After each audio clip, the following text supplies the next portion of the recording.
রাজনীতিক আলাপ করতে আসি নাই, এই বক্তৃতা বিবৃতি এগুলোর জন্য আসি নাই। আমার মনে হয় যে এই সাল্লার বিভিন্ন আনাচে কানাচের গ্রামের মানুষ, আনাচে কানাচে গ্রামের মানুষ কেমন আছে এটা আমার অভিজ্ঞতা সঞ্চয় করা দরকার, এটা জানা দরকার। না জানলে তো আর আপনি কিছু করতে পারবেন না।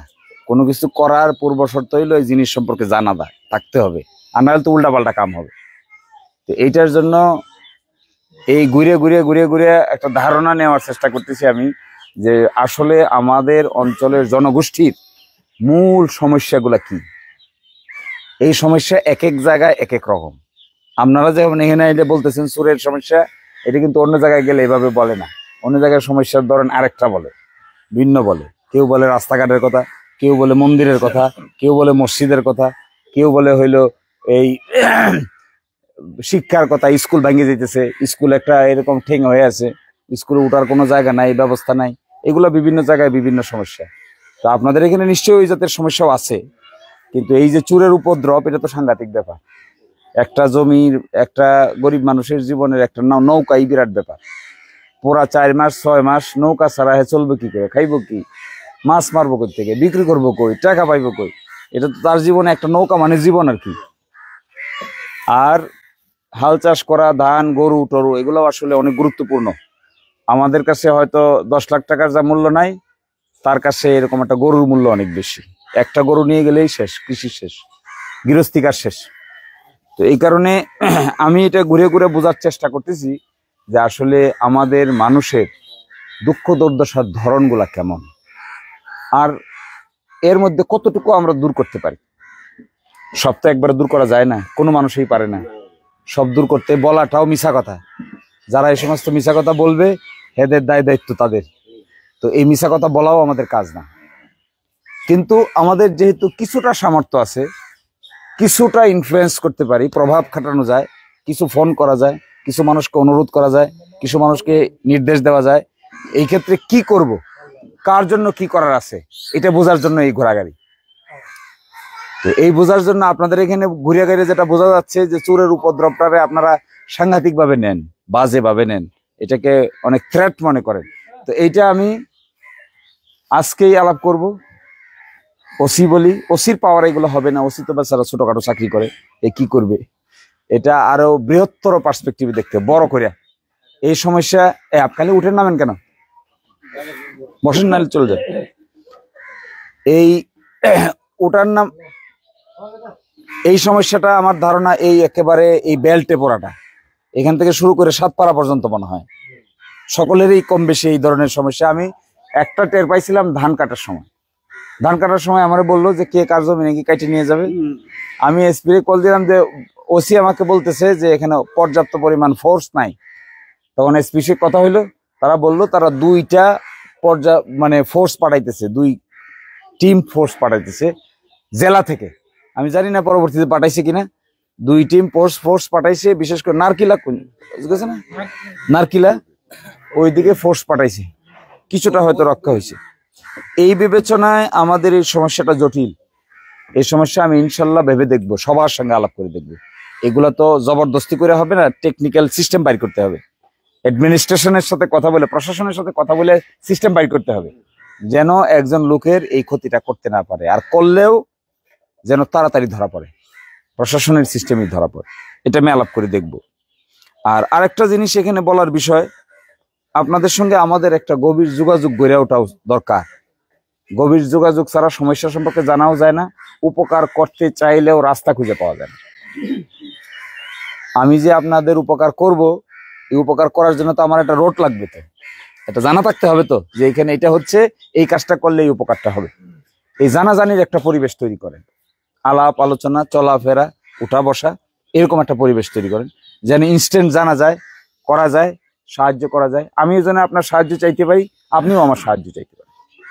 এবং জগতে যে যত ক্ষমতাধর লোকেই হোক না কেন, কারো পক্ষেই একা চলা সম্ভব নয়। সকলের কাছেই সকলেই কোনো না কোনো ভাবে দায়বদ্ধ। একজন জুতা পরিষ্কার করে যে, তার কাছেও সাহেব দায়বদ্ধ। একজন যে মুচি কাজ করে, তার কাছেও দায়বদ্ধ। এই দায়বদ্ধতার ভিত্তিতে কেউ আসলে স্বাধীন না। আপনি যে মাছ সারাদিন ধরে বিক্রি করেন, ওই মাছ আপনি না ধরলে আমার টাকা থাকলেও আমি কিনবো কি? এর মধ্যে কোনটা ভালো মাছ, কোনটা বাসা মাছ, কোনটা বাইম মাছ, কোনটা রানী মাছ, এটা বাজারে না পাইলে আমার টাকা থাকলে আমি কিনবো কি? আগে তো আপনারা মারতে হবে, এরপরে না আমার কিনার প্রশ্ন। ফলে এই জায়গাটাতেই সবচেয়ে ইম্পর্টেন্ট। এই জন্যই আগের জমানায় কি ছিল জানেন? আগের জমানায় ছিল বিনিময় প্রথা। আগের জমানায় কিন্তু এই টাকা পয়সাতে কিনতো না। আগের জমানায় কিন্তু আমি তোমারে নারকেল দিব, তুমি আমারে মাছ দাও। তোমার মাছ আছে, আমার নারকেল আছে, তুমি নারকেল লয়ে যাও, আমারে মাছ দাও। আগের জমানায় এরকম ছিল। আমার আছে জাম্বুরা, আমি তোমারে জাম্বুরা দিব, তুমি আমারে কামরাঙ্গা দাও। তো হে আমারে কামরাঙ্গা দিত, আমি তারে জাম্বুরা দিতাম। টাকা আসেন না কিন্তু এক সময়। এই কয়েন তো পরে আসছে, টাকার সিস্টেম পরে। এটা এসে এখন টাকা হয়েছে। এখন টাকা হইলে সবই পাওয়া যায়, বাঘের শোকও নাকি পাওয়া যায়। টাকা হইলে চিকিৎসা, এরকম ছিল না। এবং পুরা মিডিল ইস্টে, মানে মধ্যপ্রাচ্যে, এই দেশগুলোতে আগে সবচেয়ে বেশি ছিল কি, এরকম একটা দেড়হাম কয়েন ছিল। কয়েন, এই কয়েনটার সোনার মুদ্রা ছিল। এই সোনার মুদ্রা মালে একজনকে দিত, আর তার বিনিময়ে সে তার খাদ্যদ্রব্য দিত। এ হলো সোনার মালিক, এ হলো খাদ্যের মালিক। এর খাদ্য নাই, সোনা আছে। এর সোনা আছে, খাদ্য নাই। তো তুমি সোনা নাও, আমার খাদ্য দাও। এইটাই ছিল এক সময় মানে বিনিময় প্রথা। তো এখনো এরকম আছে। এখন এরকম থাকার ধরন কি? আপনি ধরেন পরস্পরকে সহযোগিতা করতে চাইলেও একটা বিনিময় প্রয়োজন হয়। এই বিনিময়টা টাকার অঙ্কে না, এই বিনিময়টা যোগাযোগ, ভালো কাজ করার নিয়ত থাকতে হবে, সঠিক কাজটা করার আগ্রহ থাকতে হবে। আগ্রহ না থাকলে আমি করতে পারবো না। তো আমার তো আরো 42টা কাজ আছে, আমি আপনারটা করবো কেন? আগ্রহ না থাকলে তো পারবো না, আপনিও পারবেন না। আপনারও এরকম 10টা 20টা কাজ আছে, আপনিও যদি এখানে আগ্রহ না দেখান তাহলে আমিও পারবো না। ফলে এখানে ইম্পর্টেন্ট কথাটা হলো, আজকে আসার পিছনে ইম্পর্টেন্ট কথাটা হলো, আপনাদের সম্পর্কে কিছুটা জানাজানি হলো, আপনাদের চেহারা সম্পর্কে জানাজানি হলো। আপনাদেরকে দেখলাম, আপনারাও আমাদেরকে দেখলেন। আমরা যদি ভালো কাজ করতে চাই, কল্যাণকর কাজ করতে চাই, উপকার করতে চাই, অপকার থেকে বিরত রাখতে চাই, মানুষের দুঃখ কমাইতে চাই, যতটুকু সম্ভব পুরাটা কমানো যাবে না। কোনো মানুষই মানুষের দুঃখ কমাইতে পারে না, কিন্তু সাহায্য করতে পারে, হেল্প করতে পারে। এটা যদি আমরা করতে চাই, তাহলে আপনাদের পক্ষ থেকেও আমরা এই কমাইতে পারি যেন, এই জন্য সহযোগিতা চাই। সাহায্য করতে হবে, আমাদেরকে তথ্য দিয়ে সাহায্য করতে হবে, ইনফরমেশন দিয়ে সাহায্য করতে হবে, ইনস্ট্যান্টলি জানায় সাহায্য করতে হবে। কাউকে কোনো কিছু একটা বললে সে যেন এই কাজটা করে দেয়, এটার জন্য একটা পরিবেশ তৈরি করতে হবে। একটা ফোন করলাম আমি, আপনি আমার অভিযোগ দিলেন, আমি ফোন করলাম, বললাম অমুক জায়গায় যান, তাহলে যেতে হবে, গেলে কাজটা হবে। এই জায়গায় আপনাকে যেতে হবে, নাহলে তো আপনার কাজটা হবে না। এখন যদি আপনি আমার জানাই চুপ করে বসে থাকেন, পরের কাজটা করতে না চান, তাহলে তো শেষ পর্যন্ত কাজটা আর হবে না, এখানে অর্ধেক রাস্তায় আটকে যাবে। এই ধরনের কিছু কর্মকাণ্ড আমরা করতে চাই, কিন্তু এককভাবে করা সম্ভব না, পরস্পরকে সহযোগিতা ছাড়া করা সম্ভব না। এটা যদি করতে পারতাম আমরা, আমার ধারণা এই দিরাইশাল্লার মানুষের খুব বেশি চাহিদা নাই। আমি 2 থানায় মিলে 13টা ইউনিয়ন আছে, একটা পৌরসভা আছে। এই 13টা ইউনিয়নের একটা পৌরসভার প্রায় 70 ভাগ, 100টার ভিতরে ধরেন 70টা গ্রামে গেছি। এর মধ্যে মানুষের চাহিদা বেশি কিছু না, মানুষ বেশি কিছু চায় না। ম্যাক্সিমাম মানুষ আত্মসম্মান নিয়ে বাঁচতে চায়। এটা আমার ধারণা হয়েছে যে তাদেরকে না আপনি টাকা দিয়ে খুশি করতে পারবেন, না আপনি গাড়ি বাড়ি, না অট্টালিকা দিয়ে খুশি করতে পারবেন, কিন্তু তাকে যদি আপনি আত্মসম্মান নিয়ে বাঁচার সুযোগ করে দেন, তাহলে হি ইজ ভেরি হ্যাপি। এইটাতেই সে খুব খুশি। এবং সে চায় তার বাচ্চা কাচ্চা, আত্মীয় স্বজন, ছেলেরা মেয়েরা পড়াশোনা করবে, এরা এক সময় চাকরি পাবে, এরা এক সময় শহরে যাবে, এরা এক সময় বিদেশে যাবে, একটু ভালো করে আর্থিকভাবে বসবাস করবে। কৃষি নির্ভর এই জায়গায় একবার কৃষিতে 10 নামলে জীবন তো একেবারে অতিষ্ঠ হয়ে যায়। একবার পাথর নিলে কি হয়, একেবারে জ্যৈষ্ঠ মাসে হায় হতাশ করা ছাড়া আর কোনো উপায় নেই। একবার অগ্রিম পানি আসলে এক ফসল তো আর তো বলা যায় না যে আগুন্যা দান হবে, আগুন্যা দান করতে গিয়ে হবে। এই একেবারে জীবন একেবারে অতিষ্ঠ। এর বাইরে আলাদা কোনো ইনকামের ব্যবস্থা থাকে না। আপনাদের অঞ্চলের মানুষরা কিছু মাছ মারে, আমি দেখলাম অনেকেই মাছ মারার সঙ্গে জড়িত। এখানেও জল মহলকে কেন্দ্র করে অনেক শাসন আছে, এদিকে যাওয়া যাবে, এদিকে যাওয়া যাবে না, এখানে জাল ফেলা যাবে, এখানে জাল ফেলা যাবে না, এই একটা বিরাট বাধা নিষেধ আছে। এটা নিয়ে অনেকেই খুব ক্ষুব্ধ থাকে, অনেকেই বিচার দেয় যে এটা আমরা চাই না, উন্মুক্ত করে দেন, জলাশয়ে উন্মুক্ত করে দেন, যেন জেলেরা যেখানে ইচ্ছে সেখানে মাছ ধরতে পারে। এই একটা বিরাট অভিযোগ আছে। এর বাইরে চাকরি বাকরি পেয়ে শহরে বসবাস করতেছে, এই সংখ্যা পড়াশোনার ক্ষেত্রে দিরাই থেকে সাল্লার লোকেরা ভালো। পরিসংখ্যানের দৃষ্টিতে শিক্ষা দীক্ষা কিন্তু দিরাই থেকে সাল্লার লোকের বেশি। এটা শুনলে একটু কেমন শোনা যায়, কিন্তু চাকরি, যত লোক চাকরি করে 2 থানা মিলে, তার প্রায় 80 ভাগ লোকের বাড়ি সাল্লা থানায়, বাকি 20 ভাগ লোকের বাড়ি দিরাইয়ের বিভিন্ন অঞ্চলে। এবং এইটা আমাদের জন্য একটা ভালো খবর। তো আরেকটা খারাপ খবর আছে, নতুন প্রজন্মের লোকেরা যারা আছে, বিশেষ করে এই কম বয়সের 20, 22, 24, 26, 27 বছর বয়স, এদের মধ্যে বিরাট এক অংশ আছে বছরে 6 মাস বেকার। এদের এই আষাঢ় মাস, শ্রাবণ মাস, ভাদ্র মাস, কার্তিক মাস পর্যন্ত, কার্তিক অগ্রহায়ণ মাস জ্বালাপালার আগ পর্যন্ত, এই সময়তে তাদের হাতে কোনো নির্ধারিত কাজ থাকে না। বড় একটা অংশ আমি ওইদিকে দেখছি, আটগাঁও, নিজগাঁও, বরগাঁও, এরাবাজ, বাজারকান্দি 7 নম্বর পর্যন্ত বড় একটা অংশ লুডো খেলে আর তাস খেলা এই সময় পার করে। কারণ পানি ছাড়া আর তাস খেলা ছাড়া, লুডো খেলা ছাড়া কোনো কাজ নেই। তো অথচ এরা অনেকেই কিন্তু ভালো করে তাদেরকে যদি ডেভেলপ করা যাইতো, তাহলে তারা ভালো শহরে, বন্দরে, বিদেশে চাকরি বাকরির ব্যবস্থা করা যেত। এটা একটা বিরাট পরিবর্তন, এটা কিন্তু সহজ ব্যাপার না। প্রায় দিরাই সাল্লায় মিলে 45,000 লোক আছে, এরকম 45,000 দিরাই এবং সাল্লা মিলে 45,000 লোক আছে, যাদের বয়স 22 থেকে 27, যারা বেকার, যাদের কোনো কর্মক্ষমতা নেই, কাজ করে না। এই 45,000 লোক আবার দেখবেন এরা শারীরিকভাবে খুব ফিট হয়, দেখতে শুনতে খুব ফিট হয়, দেখলে মনে হয় মিলিটারিতে চাকরি করে, দেখলে মনে হয় আর্মিতে চাকরি করে, এরকম দেখলে মনে হবে, কিন্তু আসলে কোনো কাজ করে না। এইগুলোর জন্য আমরা চাই আমাদের এই 2 থানার মধ্যে এই ধরনের বড় পরিবর্তনের সূচনা হোক। বড় পরিবর্তন, এই বড় পরিবর্তন করা কিন্তু সহজ ব্যাপার না। একটা মন্দির বানাবো, একটা মসজিদ বানাবো, একটা এই বাড়িতে, আর কয় টাকার বিষয়? এটা না 2-4 কোটি, 10 কোটি টাকার বিষয়। আমার তো ধারণা 20 কোটি টাকা খরচ করলে দিরাই সাল্লা মিলে আর মন্দির আর মসজিদ একটা বাকি থাকবে না, এটা সব হয়ে যাবে। কিন্তু এই বাকি 45,000 লোকের চাকরি হবে কি করে? 45,000 লোক কাজ পাবে কোথায়? এই যে কাজ নাই, একটা পরিবারে 4টা, 5টা, 6টা লোক।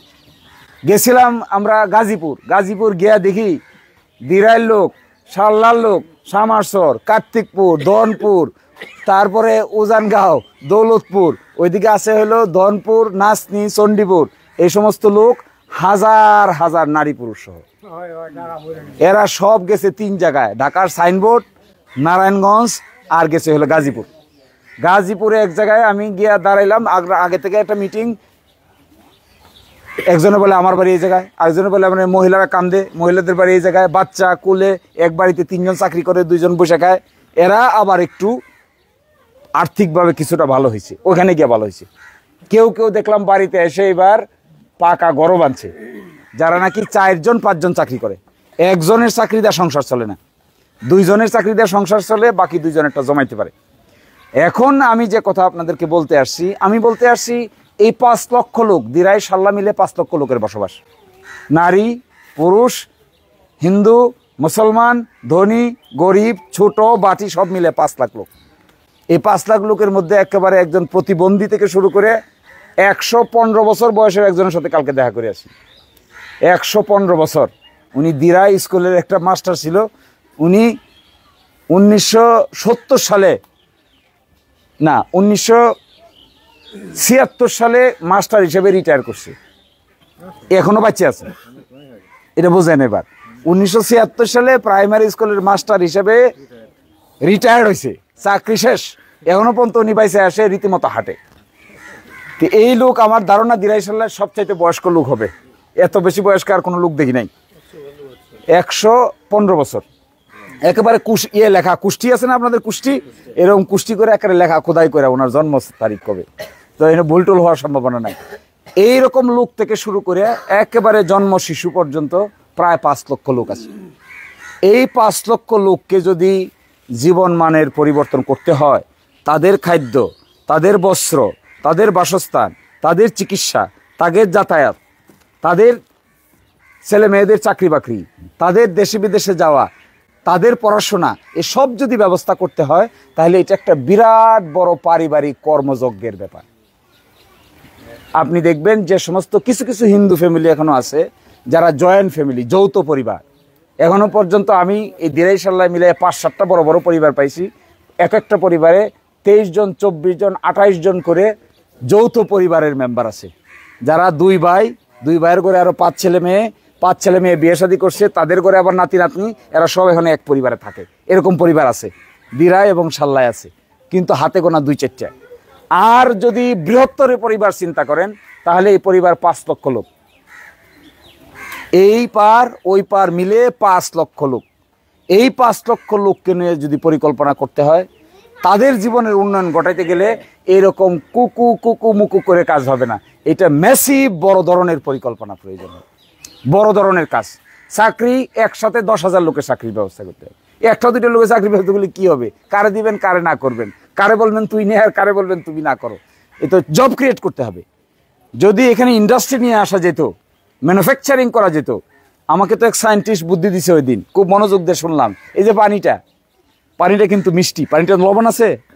এই পানিটার মধ্যে কোনো লবণ আছে? এই যে পানিটা এখন এই পানিটা কি, এটার মধ্যে কি কোনো লবণ আছে? এই পানিটা কি করে এর ভিতর ঢুকলো? কেউ না কেউ তো এটা সিস্টেম করে ঢুকাইছে। তো এই হাওরের পানিটা এটার ভিতরে ঢুকলে কি হবে? সিস্টেম করে ঢুকলে প্রতি বোতল, আমার ধারণা এটা যদি, এটার দাম কয়টা ভাই পঙ্কজ? 20 টাকা। তো এই হাওর থেকে ফ্রি পানি নিয়ে সিস্টেম করে এটার ভিতর ঢুকাইলে 10 টাকায় পানি বিক্রি করা সম্ভব। এই বিজ্ঞানীটা আসছে বাংলাদেশে, সে এখন জামালগঞ্জে আছে, সে টেস্ট করতেছে কোন কোন জায়গায় এটা সম্ভব। তা যদি হয়, সে বলছে এখানে 10 টাকার বিনিময়ে এই সব মার খেয়ে যাবে। 10 টাকায় পাইলে কেউ 20 টাকা কিনবে? তো এই ইন্ডাস্ট্রি যদি দিরাই হয়, অন্তত 500 লোকের চাকরি হবে। এই মিষ্টি পানি সবচাইতে পিওর পানি কি জগতে জানেন? সবচাইতে পিওর পানি হলো বৃষ্টির পানি। বিদেশে কেউ যদি ইংল্যান্ড আমেরিকায় গিয়ে থাকেন, বা আপনাদের আত্মীয় স্বজন কেউ থাকে, তারা হলো পাহাড় থেকে ঝর্ণা হয়ে যে পানিটা পড়ে, এই পানিটাকে বিশেষভাবে সংরক্ষণ করে ওইটাকে প্যাকেটজাত করে নর্মাল পানির চাইতে 3 গুণ দামে বিক্রি করে। আমাদের যেটা জাফলং দেখবেন যে পাহাড় থেকে ঝর্ণা আসে না, ওইটা হলো সবচাই আরো বেশি, কারণ বৃষ্টির পানি জমে পাহাড় থেকে ঝর্ণা আসে, এটাকে আরো ধারণ করে প্যাকেট করে নর্মাল পানির দাম যদি $1 হয়, এই পানির দাম $3 বিক্রি করে। বুদ্ধিশুদ্ধি না করলে 5 লাখ লোকের পরিবার চালানো যাবে না। বক্তৃতা দিয়া চলবে না, বকাবকি করে চলবে না, অযথা অমুকরে হেন করেঙ্গা তেন করেঙ্গা দিয়া মানুষের ভাগ্যের পরিবর্তন হবে না। মানুষের ভাগ্যের পরিবর্তন করতে গেলে বুদ্ধি করতে হবে, বুদ্ধি আবিষ্কার করতে হবে। বুদ্ধি আবিষ্কার করে এদের জন্য চাকরি বাকরি, চলাফেরা, খাওয়া দাওয়ার উন্নত ব্যবস্থা করতে হবে। এবং এগুলোর জন্য পড়াশোনা জানা লোকের দরকার। এগুলোর জন্য আপনি যা ইচ্ছা তাই অমুকরে হেই করবেন, তমুকরে হেই করবেন, এই সেই করে কি হবে? এই বক্তৃতার কি মূল্য আছে? অমুক মেম্বারে ধরে ফেলবেন, অমুক চেয়ারম্যানরে জেলে ঢুকাই দিবেন, তমুকরে হলে বাইন্ধে রাখবেন। তো আলটিমেটলি বাইন্ধে রাখলে চাকরি হবে কারো? কোথা থেকে হবে? এই জন্য আমি আপনাদেরকে এই মেসেজ দিতে আসছি, আপনারা একটা সুযোগ মনে হয় আছে, এই 5 লক্ষ লোকের পরিবারের জীবনের একটা পরিবর্তন ঘটানোর সুযোগ মনে হয় থাকতেই পারে। যদি আপনারা মনে করেন যে দিস ইজ এন অপরচুনিটি। আমি জানি না আপনারা কয়জন ইংরেজি বুঝেন, 2-1জনে বুঝতে পারেন। যদি আপনারা মনে করেন যে এটা একটা সুযোগ, এই সুযোগটা রাজনৈতিক না, এই সুযোগটা হলো স্ট্যাটাস পরিবর্তনের সুযোগ। স্ট্যাটাস, সারা জীবনে মাছ মারবো, তা কেন মারবো? সারা জীবনে কৃষিকাজ করবো, তা কেন করবো? সারা জীবনে গরিব থাকবো, কেন থাকবো? সারা জীবনে অন্যের দিকে তাকাই থাকবো, কেন থাকবো? এটা জিদ লাগে, জিদ ছাড়া কিন্তু বড় কাজ করা যায় না। যাদের মধ্যে জিদ বোধ নাই, তারা সমাজে বেশি দূর অগ্রসর হইতে পারে না। আর যদি জিদ বোধ জাগাইতে পারেন, তাহলে আমি একবার চেষ্টা করে দেখতে পারি যে এই 5 লক্ষ লোকের পরিবারের জীবনের মধ্যে একটা বড় ধরনের ধাক্কা দেওয়া যায় কি না। কাজটা এত সহজ না। যিনি এটা করতে চাইবেন তার জীবন ফানাফিল্লা হয়ে যাবে। যিনি এই দায়িত্ব নিতে যাবেন তার জীবন একেবারে ফালা হয়ে যাবে। সে ঘুমাইতে পারবে না, সে খাইতে পারবে না, সে চলতে পারবে না, তার স্বাস্থ্য কমে যাবে, তার ঘুম কমে যাবে, তার নিজের পরিবারের জন্য কিছু করতে পারবে না, তার আত্মীয় স্বজনের জন্য কিছু করতে পারবে না। কিন্তু 5 লক্ষ লোককে তার পরিবার মনে করতে হবে, তবে একটা নতুন কিছু দেখা যেতে পারে। অন্যথায় যা ছিলাম তাই থাকবো। যেভাবে আছি এভাবেই থাকবো, যেভাবে ছিলাম এভাবেই থাকবো। আর যদি বড় পরিবর্তন আনতে হয়, বড় চিন্তা করা ছাড়া বড় পরিবর্তন আনা যায় না। ছোটখাটো চিন্তায় কি হবে? আমরা চিন্তা করি কার নৌকা নিয়ে গেল, কার নিয়ে গেল। আর যারা ভাগ্যের পরিবর্তন করতে চায় তারা চিন্তা করে আর নৌকাই ব্যবহার করবো না। দেখেন চিন্তার ধরনটা কি। আমরা আপনারা চিন্তা করি কি, যে এই রাস্তাটা বানাইতে হবে, এই করতে হবে, ওই করতে হবে। যারা বড় চিন্তা করে তারা বলে রাস্তার কি দরকার, সাবমার্সিভ রাস্তার কি দরকার, 6 মাস নিচে পানি নিচে তার দরকার, আমরা হাওরের উপর দিয়ে উড়াল সেতু বানাই দিব। যারা বড় চিন্তা করে তারা এইভাবে করে। আর যে ছোট চিন্তা করে, চিন্তা করে কালভার্ট ঠিক হলো না কেন, এ চিন্তা করে আমি গম পাইলাম না কেন। তার মাথার মধ্যে গম আছে আর তার মাথার মধ্যে আছে কালভার্ট। কিন্তু বুদ্ধিমান লোকেরা চিন্তা করতে হবে ভবিষ্যৎ প্রজন্মের জন্য এমন কিছু করতে হবে যেন আমি যে কষ্ট করেছি আমার ছেলে আমার নাতিকে যেন এই কষ্টটা করতে না হয়। এইটার নাম হলো নেতৃত্ব, এইটার নাম হলো নেতা। এইগুলো যদি করতে না পারেন, অমুক মেম্বারের গালি দেয়া, তমুক মেম্বারের বাস দেয়া, অমুক মেম্বারে করে কি ফায়দা হবে? অমুক মেম্বার আওয়ামী লীগ করে, তমুক মেম্বার বিএনপি করে, অমুক মেম্বার জমাত করে, এগুলো গুল্লা পানি খাইবে নাকি? কি দল দেখে পানি খায়? এটা তো একটা আজাইরা কথা। এবং এই আজাইরা কথার মধ্যে থাকলে অবশ্যই দেশের পরিবর্তন করা পসিবল। পরিবর্তনের একটাই রাস্তা, এই কষ্টটা কে করবে, এটাই হলো মূল বিষয়। আপনার জন্য এই কষ্টটা কে করবে, আমার জন্য কষ্টটা কে করবে? আমি আপনি, আমরা তো এই কথা বলে নাকে তেল দিয়ে ঘুমাইতেছি, কিন্তু যে কষ্ট করবে সে তো ঘুমাইতে পারবে না, সে তো আরামে খাইতে পারবে না। তো যে দিরাইশাল্লার এই রাস্তা করতে চাইবে সে তো এখানে বইয়ে কালে সমালোচনা করলে কাজ হবে না।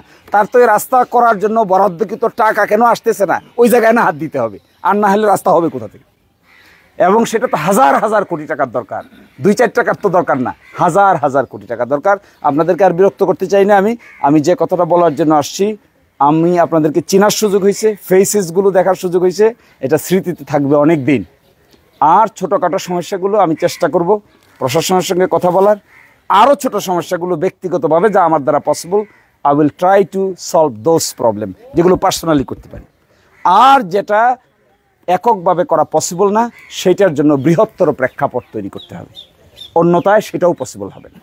সব মিলে আপনারা আমাদের যদি সাহায্য করেন, আমরা যদি আপনাদের সাহায্য করি, আমার ধারণা নতুন একটা এক্সাম্পল, নতুন একটা দৃষ্টান্ত গড়ে তোলা সম্ভব, যেখানে মূল বিষয় হবে মানুষ, মূল বিষয় হবে মানুষের মর্যাদা, মূল বিষয় হবে মানুষের রুটি রোজগার, মূল বিষয় হবে মানুষের আত্মসম্মান বোধ, মূল বিষয় হবে মানুষের ইজ্জত, মূল বিষয় হবে মানুষের ধন জন, নিজেকে সংরক্ষণ করা, ইজ্জত পাওয়া, সম্মান পাওয়া, এগুলোই মূল বিষয় হবে। এবং এগুলোর উপর ভিত্তি করে যদি তৈরি করা যায়, তবেই দেখবেন সকলেরই ইজ্জত দরকার, যে দলই করেন না কেন, যত দলাদলি আমরা করি না কেন, শেষ পর্যন্ত ইজ্জতের দরকার।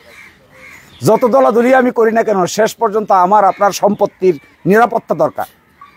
যত দলাদলি আমি আপনি করি না কেন, শেষ পর্যন্ত আমার আপনার সন্তানদের চাকরি বাকরি দরকার। তা যদি না হয়, দলাদলি করে কোনো ফায়দা নেই, শেষ পর্যন্ত কোনো লাভ হবে না। তো আমাদের জন্য দোয়া করবেন। আমরা এখন আস্তে আস্তে 7 পাড়ার দিকে যাব। সবাই ভালো থাকবেন। আমাদেরকে কষ্ট করে সময় দিয়েছেন এই রোদের মধ্যে, এই জন্য সকলকে আমাদের পক্ষ থেকে অসংখ্য অসংখ্য ধন্যবাদ। Thank you.